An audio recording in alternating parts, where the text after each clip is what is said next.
አዲስ ቀን ላይ ናችሁ ተመልካቾቻችን አብራችሁ ስላላችሁ እናመሰግናለን። የሀገር ጉዳይን ቀደም ብሎ ተከታትላችኋል። ይህን ጉዳይ በዚህ መንገተው አይደለም ቀን በዜና ኢትዮጵያ እንዲሁም ምሽት በኢቲቪ 57 ሰፋፊ ጉዳዮችን እናነሳለን። የትምህርት ጥራት ጉዳይ እንግዲህ አሳሳቢ ነው፣ አንገብጋቢ ነው፣ የወቅቱም ጉዳይ ነው። ስለዚህ እዚህ ላይ ሁሉ መረባረብ አለበት በሚለው ሀሳብ መነሻነት እንግዲህ በርከት ያሉ ጉዳዮችን የምናንሸራሽርበት ነው የሚሆነው። ከወዲሁ እንድትከታተሉት እንጋብዛለን። አሁን በአዲስ ቀን የዶት ስትሪም መረጃዎችን የምንከታተልበት ሰዓት ነው። ባልደረባችን ሰለሞን ከበደ መረጃዎቹን ሊያደርሰን እዚህ ስቱዲዮ ተመልሶ ተገናኝተናል። ሶል በድጋሚ እንኳን ደህና መጣህ። እንቀጥል። መልካም እንግዲህ አስቀድመን ያስተዋወቅናቸውን ጉዳዮች ይዘን ተገኝተናል። የመጀመሪያው ጉዳይ የሚሆነው ከሀገር ውስጥ በትናንትናው ዕለት በተለይም በኢቢሲ የተለያዩ የማህበራዊ ትስስር ገጾች ላይ ካጋራነው በኋላ በስፋት ሰዎች ሲያጋሩት የነበረ ሀሳባቸውን ሰጡበት የነበረ ብዙዎች የሚወደዱት ሀሳብ ነው። በላምበርጊኒ ሞዴል መኪና የሰራው የሻሸመኔ ወጣት ታሪክ ብዙዎችን ያስገረመ ሆኗል። እንግዲህ በምስሉ ላይም እንደምንመለከታት ላምበርጊኒ ቅንጡ የምትባል እንደዚሁም ደግሞ አሁን ላይ በርካታ ዝነኞች በዓለም ላይ የሚገኙ ባለሀብቶች ጭምር የሚገዙትና ብዙዎች የሚጠቀሙበት መኪና ነው። ይህንን መሰል መኪና በሀገር ውስጥ ባሉ ማቴሪያሎች እንደዚሁ ደግሞ እንግዲህ የራሱን ፈጠራ ማክሎበት ጭምር የታዳጊ መኪናዋን ለመስራት ችሏል። ሁለት ሰው ማስቀመጥ ትችላለች። እንደዚሁ ደግሞ አስገራሚ የተባለው ነገር ምንድነው? በ60 ኪሎ ሜትር በ2 ሊትር ያክል ነዳጅ ነው የምትሄደው ተብሏል። ይህም እንግዲህ ምን ያክል ነዳጅን ሊቆጥብ እንደሚያስችል የሚያሳይ ነው። አወላ መጂ ይባላል። በሻሸመኔ ፖሊቴክኒክ ኮሌጅ ተማሪ ነው። እንግዲህ እቺን መኪና ለመስራት እስካሁን የወራት እድሜ እንደፈጀበት ተናግሯል። ከዚህ በኋላም እንግዲህ የተለያዩ የፊኒሺንግ ስራዎች የማጠናቀቂያ ስራዎችን ከሰራ በኋላ እቺን መኪና ወደ ጥቅም ላይ ለመዋል ጥረት እያደረገ መሆኑን ነው የገለጸው ለኢቲቪ ማለት ነው። እንግዲህ እንደዚህ አይነት መሰል ፈጠራዎችን ማበረታታት ይጠበቅብናል አይደል? ሀገራችን የፖሊቴክኒክ ኮሌጆችም በየአካባቢያችን ያሉ የቴክኒክና ሙያ ትምህርት ቤቶችም አላማቸው ይሄ ነው አይደል? ተማሪዎች በቲዮሪ ያዩትን ነገር ተግባር ላይ እንዲያውሉ ነው። የሱ ደግሞ ለየት ያለ ነው፣ የሚበረታታ። ኢትዮጵያ አሁን ላይ እንግዲህ ወደ ማምረቱ እየገባች ነው የምትገኘው። ከግብርና መር ኢኮኖሚ ወደ አምራቹ እየተሸጋገረ ነው የምንገኘውና ኢትዮጵያ ትምህርት በቅርቡም የተመለከትነው ኤክስፖ ላይ በርካታ የስራ ፈጣሪዎችን ስንመለከት ነበር።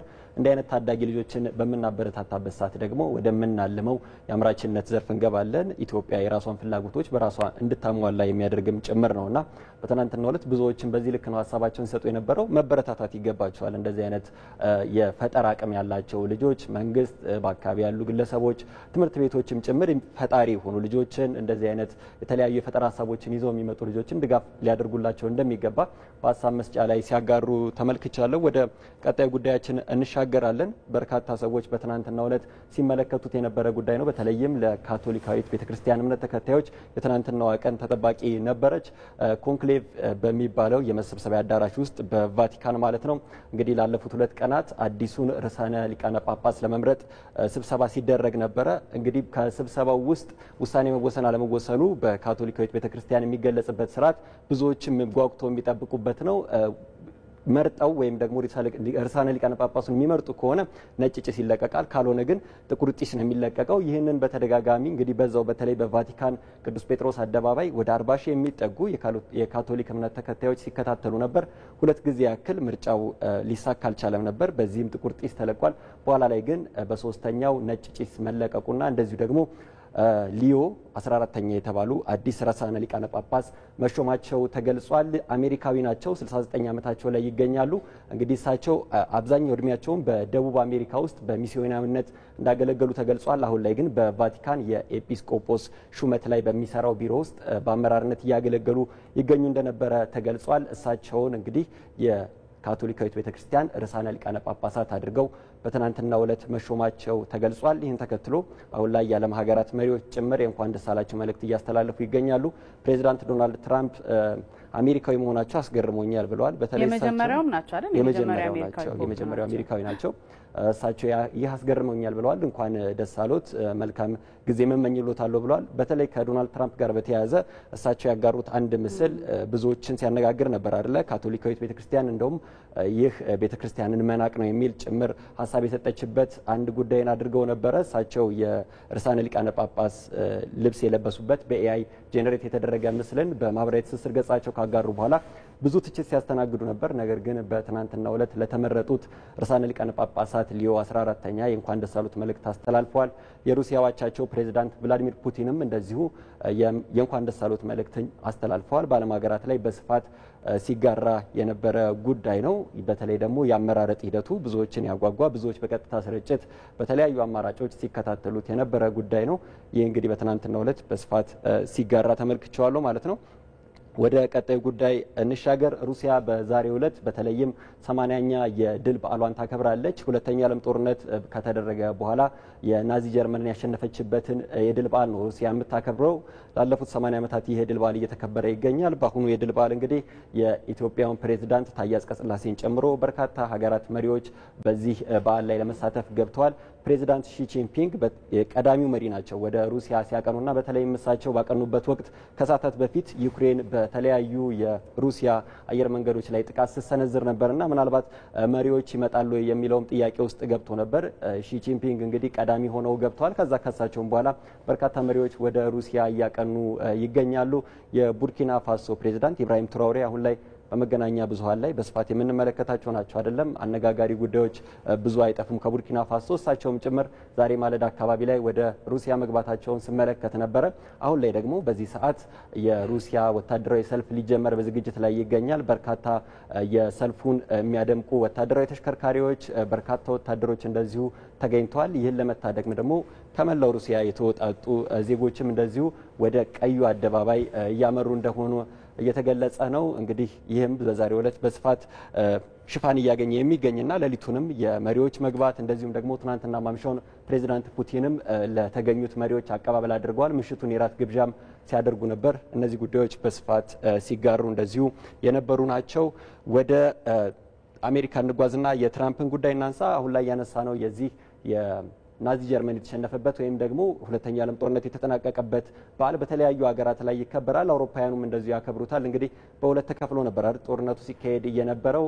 አሜሪካ እንደ እንግሊዝ፣ ፈረንሳይ እንደዚሁም ደግሞ የቀድሞዋ ሶቪየት ህብረት በአንድ ወገን ሆነው ጀርመን፣ ጣሊያንና እንደዚሁ ደግሞ ጃፓን በአንድ ወገን ሆነው ነበር ጦርነቱ ሲካሄድ የነበረው ሁለተኛው ዓለም ጦርነት። እንግዲህ የአሜሪካ ወገን የሆኑት ወይም ደግሞ እነ ብሪቴን፣ ፈረንሳይና ሩሲያ ካሸነፉ በኋላ ላለፉት ዓመታት እነዚህ ሀገራት የድል በዓሉን ያከብራሉ። አሜሪካ ግን በአንጻሩ የድል በዓል ብላ አልሰየመችውም፣ እያከበረችውም አልነበረም። ፕሬዚዳንት ዶናልድ ትራምፕ በተሳተፍንበት ጦርነት ድል ባደረግንበት ጦርነት ይሄ መሆኑ ልክ አይደለም ብለዋል። ከዚህ ጋር ተያይዞም በትናንትናው ዕለት አንድ አዋጅ ፈርመዋል። ግንቦት 8 አሜሪካ ከዚህ በኋላ የድል በዓሉ አድርጋ ታከብረዋለች። የፈረንጆቹን ግንቦት 8 ወይም ደግሞ ሁለተኛ ዓለም ጦርነት በአሸናፊነት የተጠናቀቀበትን ቀን አሜሪካ ማክበር ትጀምራለች ብለዋል። እሳቸውም ይህን የሚከበርበትን አዋጅ በትናንትናው ዕለት አጽድቀውታል ማለት ነው። በቀጣዩ መረጃችን ደግሞ ሰሜን ኮሪያን እንመልከት። ሰሜን ኮሪያ እንግዲህ ብዙ ጊዜ ዜና የምንሰማው ከሰሜን ኮሪያ የኪም ጆንግ ኡን ጉብኝት ወይም አንዳንድ እንቅስቃሴዎች ካልወደ ደግሞ የምታመጥቃቸውን የተለያዩ ሮኬቶች ጋር በተያያዘ ነው። በትናንትናው ዕለትም በርከት ያሉ ሚሳኤሎችን አስወንጭፋለች ተብሏል። ባላስቲክ ሚሳኤሎች ናቸው ያስወነጨፈቻቸው። ለየት የሚያደርገው እስካሁን ብዙ ጊዜ ሰሜን ኮሪያ ራሷ የምታበለጽጋቸውን የኒውክሌር መሳሪያዎች ወይም ሚሳኤሎች ነበር የምታስወነጭፈው። አሁን ላይ ግን ከሩሲያም ያገኘቻቸው አሉበት ተብሏል። ደቡብ ኮሪያ ነች መረጃውን ያወጣችው። እንግዲህ ትናንትና በርከት ያሉ ሚሳኤሎች ተወንጭፈዋል። ከነዚህ መካከል ያሰጉኛል ያልኳቸውን አየር ላይ እንዲመክኑ አድርጌያለሁ ብላለች ደቡብ ኮሪያ።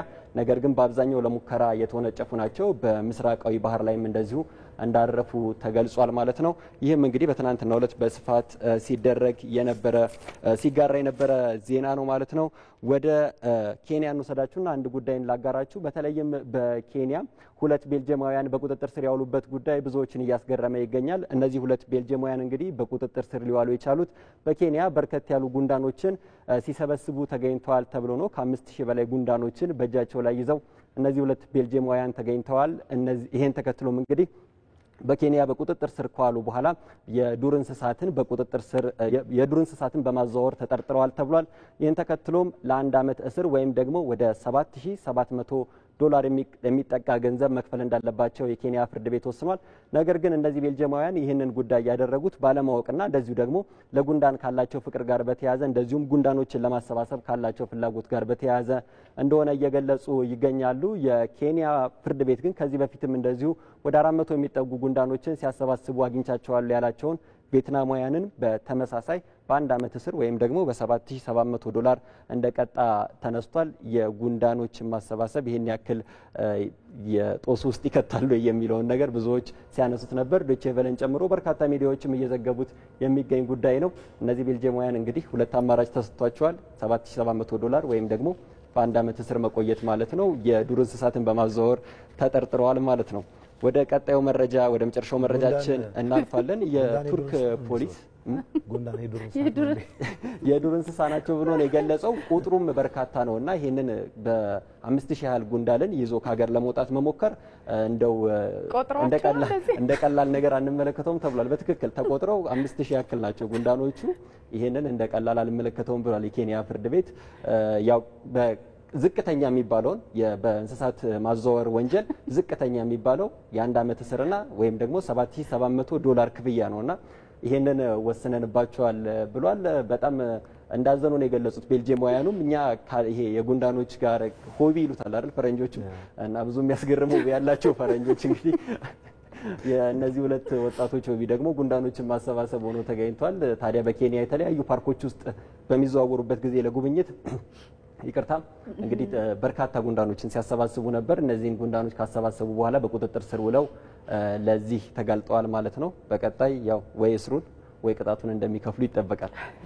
ወደ መጨረሻው መረጃችን እንሻገር። የቱርክ ፖሊስ ከሰሞኑ ያደረገው ጉዳይ ብዙዎችን እያነጋገረ ይገኛል። በቱርክ ላይስ በተባለች ከተማ በተለያየ ጊዜ ብዙ ሲዘዋወር የተገኘ ወደ 20 ቶን የሚገመት የካናቢስ እጽን የቱርክ ፖሊስ አከማችቶ ነበር። ከዛ በኋላ እንግዲህ ይህንን ካናቢስ በሚያስወግድበት ጊዜ የቱርክ ፖሊስ የሰራው ስህተት ብዙዎችን ለጉዳት እንዳጋለጠ ተሰምቷል። ይቺ ላይስ የምትባል ከተማ ከ20 ሺህ በላይ ነዋሪዎች እንዳሉባት ይገመታል። ታዲያ ይህን 20 ቶን የሚጠጋ ካናቢስ የቱርክ ፖሊስ በከተማዋ አቅራቢያን ያቃጠለው።